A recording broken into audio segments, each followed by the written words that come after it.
Hi there, I welcome you to Rhythm of Life GH on Gabby Angels TV. My name is Mary Vivian Boachiyadom. Today on the show we have an amazing guest all the way from the United States, Kute Blackson. We'll be back after this. Ghana. Keep watching Gabby Angels TV. We love Ghana. Ghana has given my daughter so much. Middle Gabby Angels TV. Keep watching Gabby Angels TV. I want Ghanaians to just look at us as your brother and your sister. No sauce, all spice. Gabby Angels TV. You can mix Gabby Angels TV because we have nothing but the best for you. Beautiful packages. You can mix it. Keep watching Gabby Angels TV.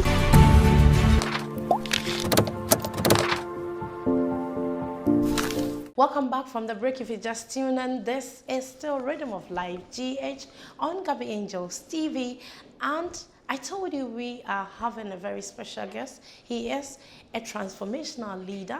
He's been motivating people throughout his career.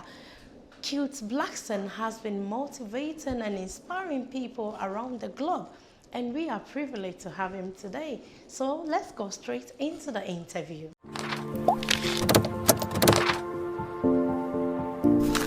You're very much welcome, Kute. Thanks for having me. We are really, really happy to have you on the show. Kute, you have been going about the world motivating people. I mean, almost all your career, you've been inspiring lives. You would like to know a little bit about Kute Blackson, family, education, and how your career path. Yeah, I was born in Ghana. I was Okay. born in Kumasi. In Kumasi, wow. Many years ago. Wow, that's where I was also born. Yeah, my father's That's from right. Ghana. Okay. My mother's Japanese. I Oh. grew up in London. And so I was in Ghana till I was age 3. And then at age 3, I moved to London and pretty much raised in London.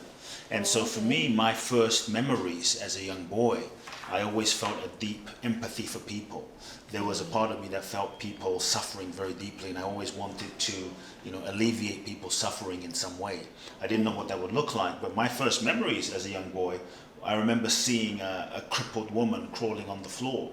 And she picks up the sand that this man walks on, wipes it on her face and stands up.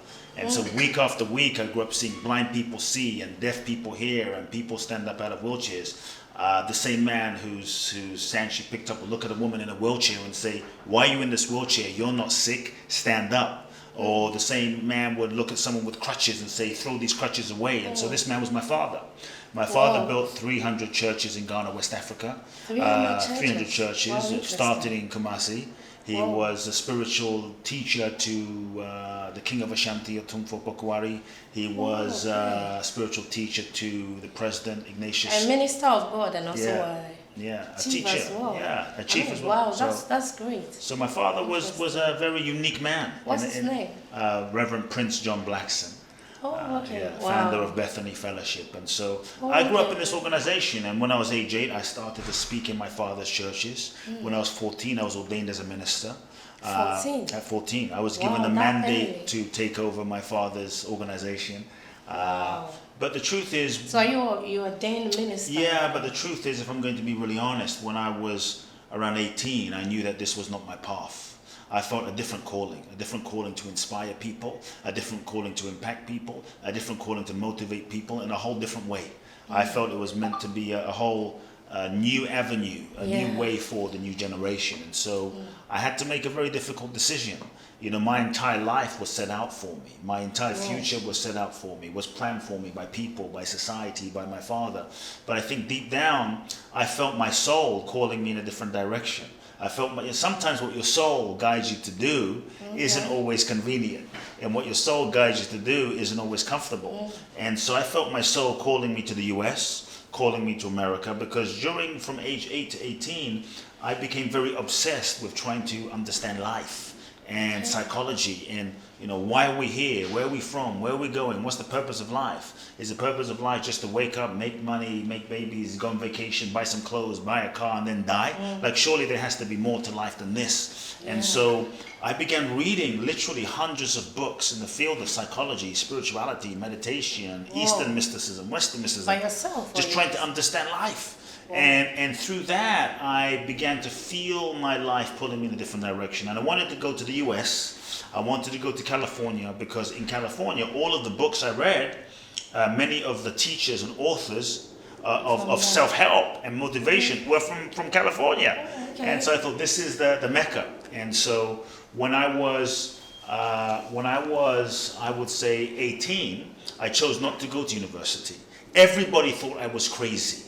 Everybody thought I had lost my mind, my life was over, how could you do this? There's going to be no future prospects. But when your soul guides you to do something, your soul has an intelligence. It's bigger than your mind, it's bigger than your situation. And so I really believe, for anyone listening, do not compromise the guidance of your soul.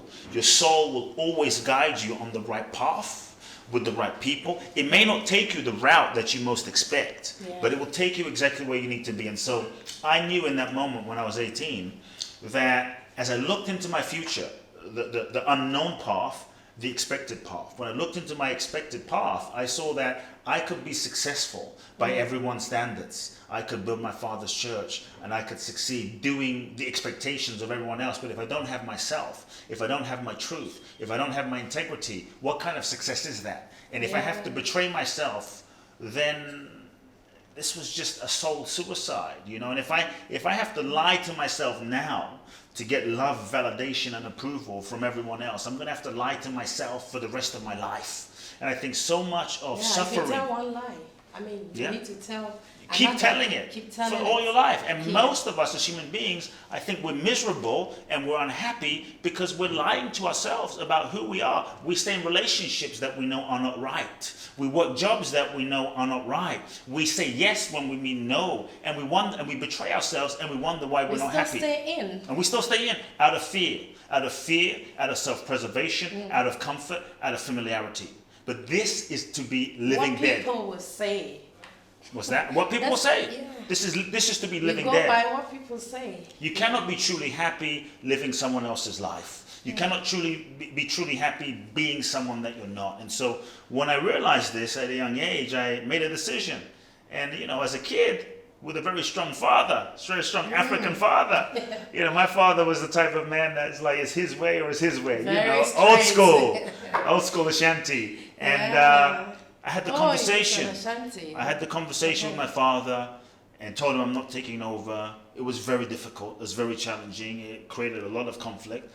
But I knew what I had to do. And cut a long story short. I mean, he ordained you at age 14. I left everything. And he saw the potential that I left everything. you carried. But I left everything behind. Everything. Every father wants the child, especially sons, to leave their legacy. I understand. But if you don't follow your truth, to me, one of the keys that keeps people stuck as human beings, and I've had the privilege to transform many people's lives, thousands of people over the years, one of the things that keeps people stuck as human beings are all the ways that we lie to ourselves.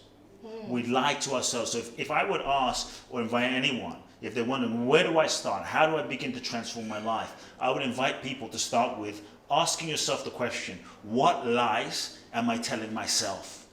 What lies am I telling myself? Maybe you're in that relationship that you know is not right. Maybe you're in that job you know that's not right. Maybe you're living a way that you know is not right. What lies am I telling myself? Number 2, what am I pretending to not know? Number 3, what is it costing me?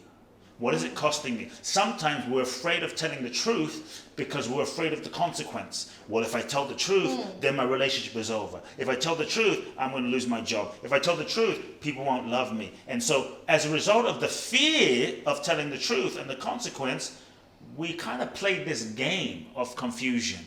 I'm confused. I don't know. I'm not sure. We know. Deep down, we know what the truth is, but we're afraid. And so I tell people, take off of yourself any pressure of having to take action. You don't have to break up. You don't have to get divorced. You don't have to leave. You don't have to end your job. But just start telling yourself the truth. There is no transformation.